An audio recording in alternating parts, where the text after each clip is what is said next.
Crispin, the Cross of Lead, Chapter 11.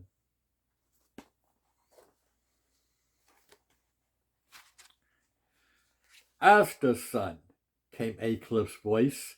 In the name of Lord Furnival, you're herewith charged with theft.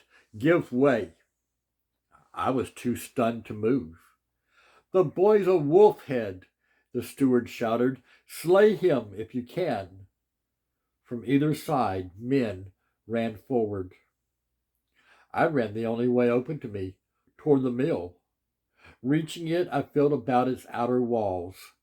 Finding a grip, I hoisted myself up in hope of escaping by climbing and hiding. But then a great crack exploded a hand's breadth away from my head. Twisting around, I saw an arrow embedded in the timbers of the mill.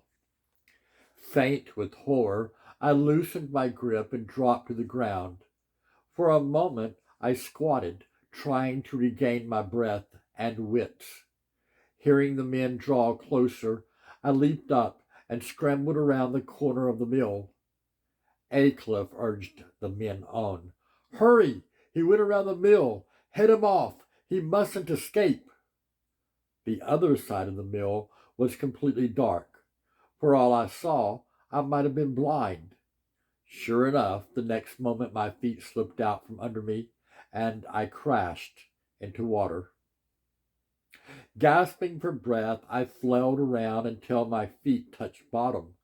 The water was up to my chest. I dropped into the mill race, the ditch where the river ran. The river water ran to turn the mill's wheels. Knowing I was in no danger of drowning, I paused to catch my breath and listen. In the darkness, I heard the steward continually cry out while the other men stumbled about, trying to find where I was. Deciding to use the mill race as a path, I waded forward against the water flow, knowing it would take me to the river. The farther I went, the more the tumult behind me lessened. Even so, I had little doubt they were still searching. The press of water increased. Stopping, I gripped the edge of the race and I hauled myself out, rolled over, and hugged the ground. I could hear the river before me. I crawled forward, making my way down a gentle slope until my hand touched water again. It was the river. Unable to swim, not certain how deep the river was at this spot, I hugged the bank, too timid to pass over. I spied lights upstream. They looked like torch flares. The men were hovering near the fording place, thinking I'd try a crossing there. I had to either cross where I was or go a different way. Afraid of the river, I chose to turn and work my way back to the mill run. I slipped in, waded across, and came up on the other side. Gaining firm ground, I began to run.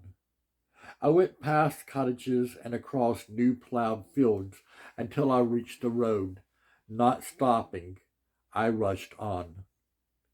In such moonlight as there was, I made my way to the southern end of Stromford and another boundary cross. It was when I knelt down to pray that I saw a form on the ground. It took a moment for me to realize someone was lying there. My first thought was that it was a guard meant to stand against me and that he had fallen asleep. But when the person didn't move, I drew forward, albeit timidly. It was Father Quinnell. He lay very still. Father? I called softly. He did not answer.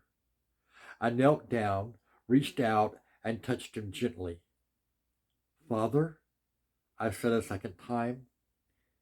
He still did not move.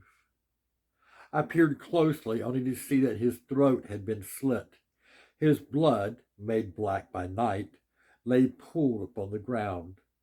Stifling a shriek, I knelt down, my whole body shaking. Terrified, I made a short and desperate prayer to St. Giles, imploring his blessings on the priest and on myself. That done, I ran away. God, I was certain, had completely abandoned me. End of chapter 11 of Crispin, The Cross of Lead by Avi